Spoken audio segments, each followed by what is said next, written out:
Hello అండి, నా పేరు doctor Karunakar. I'm consultant physician and diabetologist at Srikara hospitals, LB Nagar branch. ఈరోజు మనం మాట్లాడుకోబోయేది చాలా ఇంపార్టెంట్ టాపిక్ అండి, ప్రీ డయాబెటీస్. ఇప్పుడు ప్రతి ఒక్కళ్ళకి అడుగుతున్న క్వశ్చన్ ఇదే, ప్రీ డయాబెటీస్ అంటే ఏంటి, దాన్ని ఎలా గుర్తించాలి, అది డయాబెటీస్లా మారకుండా ఉండడానికి మనం ఎలాంటి జాగ్రత్తలు తీసుకోవచ్చు. ఎక్కువ శాతం ఇదే అడుగుతున్నారు ఇప్పుడు ఎక్కువ మంది. సో ప్రీ డయాబెటీస్ అంటే ఏంటంటే, డయాబెటీస్ రావడానికి ముందు మన శరీరంలో జరిగే మార్పులు దాన్ని రిపోర్ట్ల రూపంలో కనిపిస్తుందన్నమాట. అసలు డయాబెటీస్ రావడానికి ముఖ్య రీజన్ ఏంటి మన బాడీలో అంటే, ప్యాంక్రియాస్లో ఇన్సులిన్ ఉత్పత్తి తగ్గిపోవడం, లేదా ఇన్సులిన్ ఉత్పత్తి సరిగా ఉన్నా కూడా ఆ ఇన్సులిన్ షుగర్ని మజిల్స్ ఫ్యాట్స్లోకి అబ్జార్బ్ కాకుండా రక్తంలో షుగర్ లెవెల్స్ ఎక్కువగా ఉంటే దాన్ని డయాబెటీస్ అంటారు. ప్రీ డయాబెటీస్ అంటే ఏంటంటే, ఇన్సులిన్ ప్రొడక్షన్ కరెక్ట్గానే ఉంటుంది. ఇంకా చెప్పాలంటే ఇన్సులిన్ ప్రొడక్షన్ చాలా ఎక్కువ ఉంటుంది, నార్మల్ కంటే ఎక్కువ ఉంటుంది. అంత ఎక్కువ ఉన్నా కూడా రక్తంలో ఉన్న గ్లూకోజ్ని మజిల్స్ ఫ్యాట్స్లోకి వెళ్లకుండా రక్తంలో ఎక్కువ నిల్వ ఉండేలాగా చేస్తుందన్నమాట. ఇనీషియల్గా ఎప్పుడైతే ఇన్సులిన్ ఉత్పత్తి ఎక్కువ ఉంటుందో కొన్ని రోజుల తర్వాత ప్యాంక్రియాస్ అనేది ఉత్పత్తి చేయలేకపోయినప్పుడే అది పూర్తి డయాబెటీస్గా రూపాంతరం చెందుతుంది. సో ప్రీ డయాబెటీస్లో ఎవరికి వస్తుంది అనేది చూసుకుంటే, ఇప్పుడు మనము రెగ్యులర్గా మేము చూసే పేషెంట్లో ప్రతి 10 మందిలో, రెగ్యులర్ జనరల్ హెల్త్ చెకప్ చేసుకునే ప్రతి 10 మందిలో 3 ప్రీ డయాబెటీస్ ఉంటుంది.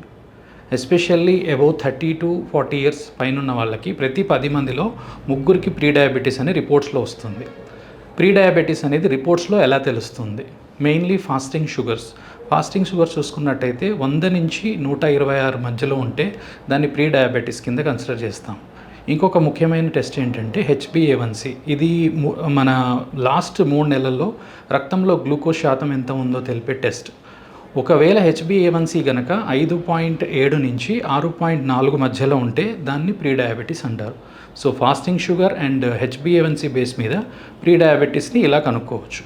చాలామంది అడుగుతున్నారు, అసలు ఈ ప్రీ డయాబెటీస్ ఉంది సార్, ఇప్పుడు నేను ఏం చేయాలి అని, ఎలా గుర్తుపట్టచ్చు అనేది కూడా అడుగుతున్నారు. సో చాలామందిలో ఏంటంటే, ఎప్పుడైతే ఈ ప్రీ డయాబెటీస్ అంటే ఏంటి, ఇన్సులిన్ ఉత్పత్తి అవుతుంది కానీ సరిపోవట్లేదన్నమాట, ఎక్కువ ప్రొడ్యూస్ చేస్తుంది.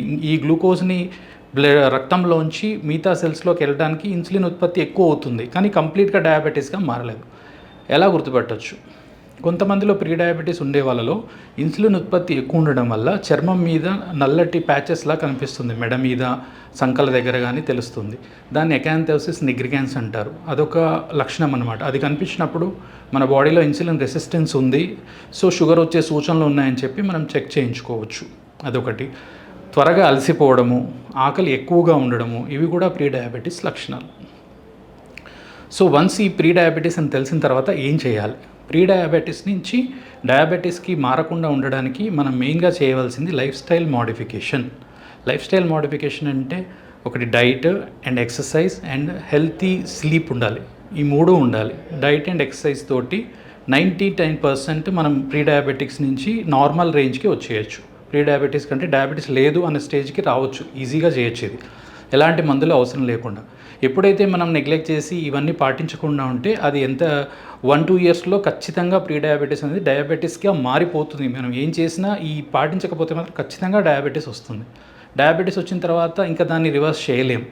సో ఆటోమేటిక్ డయాబెటిక్ వచ్చిన తర్వాత అన్ని ఆర్గన్స్ ఎఫెక్ట్ అవుతాయి, లైక్ కళ్ళు, కిడ్నీలు, అన్ని, హార్ట్ మీద కూడా సైడ్ ఎఫెక్ట్స్ ఉంటాయన్నమాట. సో మనం దాన్ని రాకుండా ముందే రివర్స్ చేసుకుంటే బెటర్. డయాబెటీస్ నుంచి ప్రీ డయాబెటీస్ ఉన్నప్పుడు ప్రీ డయాబెటీస్ నుంచి డయాబెటీస్ లేని స్టేజ్కి తీసుకొని రావాలి.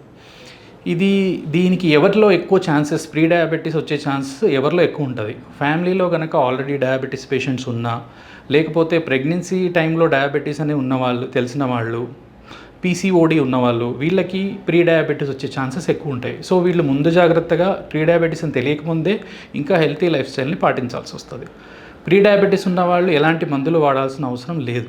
ఫస్ట్ ఏంటంటే వాళ్ళు లైఫ్ స్టైల్ మార్చుకోవాల్సి వస్తుంది. హెల్తీ లైఫ్ స్టైల్, ఎక్సర్సైజ్ చేయాలి. రోజు 40 minutes, around 40 minutes walking, speed walking చేసినా సరిపోతుంది. లేకపోతే వాళ్ళకి వీలైనట్లుగా ఈవినింగ్ కూడా చేసుకోవచ్చు. ఇంకొకటి డైట్, హెల్తీగా ఇంటి దగ్గరే వండుకునే ఆహారాన్ని తీసుకోవాలి. కూరగాయలు ఎక్కువగా తీసుకోవాలి, ఫ్రూట్స్ ఎక్కువ తీసుకోవాలి. నూనె పదార్థాలు, మసాలాలు, మాంసం ఎక్కువగా ఉండే ఫుడ్ తీసుకోవద్దు. సో డైట్ పాటించాలి, స్ట్రెస్ లేకుండా ఉండాలి, రోజు యోగా, మెడిటేషన్ అలాంటివి చేయాలి. నిద్ర కూడా సరిపడా తీసుకోవాలి. ఇవన్నీ తీసుకున్నప్పుడే మనకి స్ట్రెస్ లెవెల్స్ తగ్గి సో ఈ ప్రీ డయాబెటీస్ అని తెలుస్తుంది కదా మనకి రిపోర్ట్స్లో, జనరల్ చెకప్స్లో ప్రతి 10 మందిలో ముగ్గురికి తెలుస్తుందని చెప్పాను కదా. అదే టైంలో ఈ ప్రీ డయాబెటీస్తో పాటు కలిపి ఇంకా ఏ ప్రాబ్లమ్స్ ఎక్కువ బయటపడుతున్నాయి. ఒకటి వచ్చేసి కొలెస్ట్రాల్ లెవెల్స్. ఈ ప్రీ డయాబెటీస్ ఉన్న వాళ్ళకి సేమ్ టైం కొలెస్ట్రాల్ లెవెల్స్ కూడా చాలా ఎక్కువ ఉంటున్నాయి. అండ్ యూరిక్ యాసిడ్ లెవెల్స్ కూడా ఎక్కువ ఉంటున్నాయి. అండ్ వీళ్ళు వెయిట్ కూడా ఎక్కువ ఉంటున్నారు, ఓవర్ వెయిట్ ఉంటున్నారు. సో అండ్ బీపీ రికార్డింగ్స్ కూడా కొంచెం హై కనిపిస్తున్నాయి. అంటే బీపీ మందులు వాడేంత కాదు కానీ 140 వరకు వస్తుంది. హైపర్ టెన్షన్, కొంచెం బీపీ రికార్డింగ్స్ ఎక్కువ ఉండడము, కొలెస్ట్రాల్ ఎక్కువ ఉండడము, వీటన్నిటిని కలిపితే మెటబాలిక్ సిండ్రోమ్ అంటారు. మెటబాలిక్ సిండ్రోమ్ అంటే మనం మెటబాలిజం అబ్నార్మల్ అయిందని అర్థం. మనకేదో జబ్బు వచ్చిందని కాదు, మన బాడీ మెటబాలిజంని మనమే సరిగా చూసుకోవట్లేదు. సో ఆటోమేటిక్గా యూరిక్ యాసిడ్ పెరుగుతుంది, బీపీ పెరుగుతుంది, షుగర్ కూడా ప్రీ డయాబెటీస్ వచ్చేస్తుంది. సో మనం ఏం చేయాలంటే ఈ హెల్తీ లైఫ్ స్టైల్ తోటి ప్రీ డయాబెటీస్ ఒకటే రివర్స్ చేయడం కాకుండా యూరిక్ యాసిడ్ లెవెల్స్ తగ్గుతాయి, బీపీ లెవెల్స్ తగ్గుతాయి, కొలెస్ట్రాల్ కూడా తగ్గుతుంది. సో మెటబాలిక్ సిండ్రోమ్ నుంచి బయటపడాలంటే ఒక మార్గం ఏంటంటే healthy life style. So walking and exercise చాలా ఇంపార్టెంట్. అండ్ అడిక్వేట్ స్లీప్ కూడా ఉండాలి, స్ట్రెస్ లేకుండా చూసుకోవాలి. ఇవన్నీ చేస్తే మనం ఎలాంటి మందులు వాడకుండానే మెటబాలిక్ సిండ్రోము, ప్రీ డయాబెటీస్ నుంచి బయటపడవచ్చు.